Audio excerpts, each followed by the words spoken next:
Well, we're standing here on a patch of grass, but you need to vision the future. And that's something that Max Sestily and I have in common. Max is the stormwater coordinator for the city of Hot Springs, and he and I both worked under the former city manager, a visionary man, David Watkins, for whom this park is named. That's right. He would be excited to hear about the plans that we're about to share with you that are watching this segment today. So let's start off at the beginning. What are we standing here? A little bit of history Sure. about this place. So this property that we're standing on was actually formerly called the Wheatley Motor Lodge. And back in its heyday, it was a very popular place for people to come. Park Avenue, as you know, used to be the major thoroughfare to Hot Springs downtown. And the whole Park Avenue is peppered with these motor lodges. Most of them have been renovated or are still active. This particular one, the Wheatley Motel, came into disrepair at some point, ended up being for sale, and just kind of was falling apart and an eyesore for Park Avenue. Yes, and David Watkins saw this area. He heard the complaints, but he had a vision, didn't he? That's right. David came into town at the perfect time. He came in just before the Majestic Fire, and the Majestic Fire, as you know, excuse the term, lit the city on fire to kind of raise the phoenix from the fire, if you will. And his vision was to uh, enhance all of the major corridors coming into town, Park Avenue being one of them. And when he saw this dilapidated motel sitting here, we realized the sale price was something the city could afford. He said, let's buy this thing, let's raise it, tear it down, and let's make something out of it. At that point, he was just thinking a green space for stormwater detention or retention.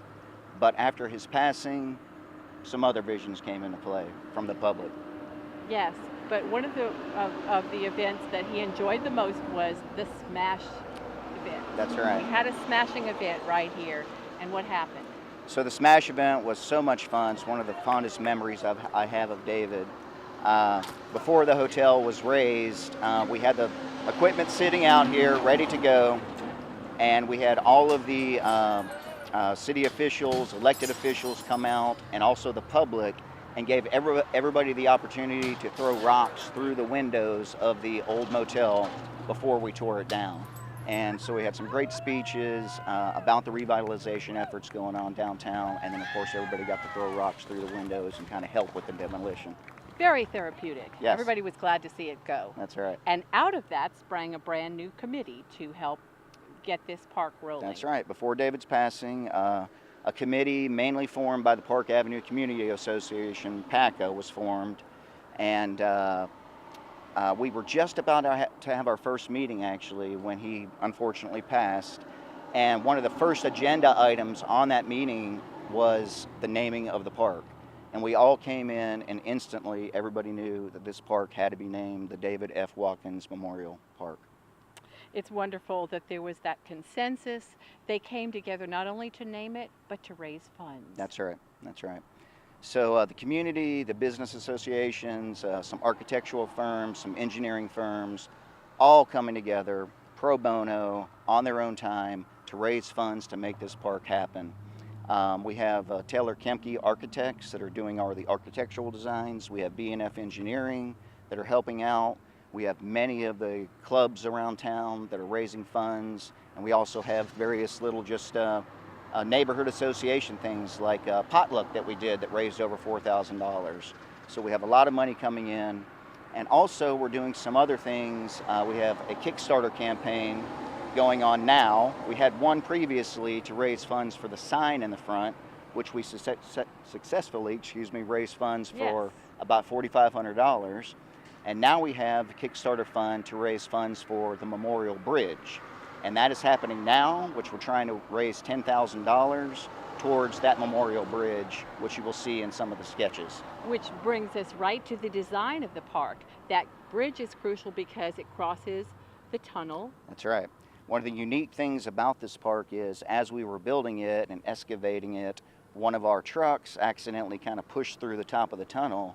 And we realized at that point, why not open up this tunnel, part of Hot Springs Creek, and make it one of the assets to the park. So now this bridge will actually traverse the open creek, And within this creek, we are going to have a sunken amphitheater. So the amphitheater will actually be sunken into the ground. On one side of the creek will be a performance area, and on the other side will be the seating for the people, the audience that are watching. And the sunken amphitheater is going to be able to handle stormwater. That's right. That's another benefit that Anthony Taylor put into this design. The amphitheater is sunken into the creek prior to the floodplain. So when water comes in a heavy rain event, it'll actually fill up that amphitheater and help detain some of that water before it gets down to our floodplain, which is only 180 feet downstream from where we are.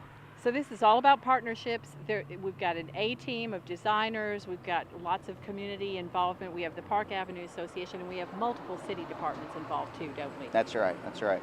This is part of our Complete Streets team. We do have a team of multiple departments that gather every Friday, and we look for opportunities just like this to put in rain gardens or bike lanes or any kind of opportunity we get with a new street design.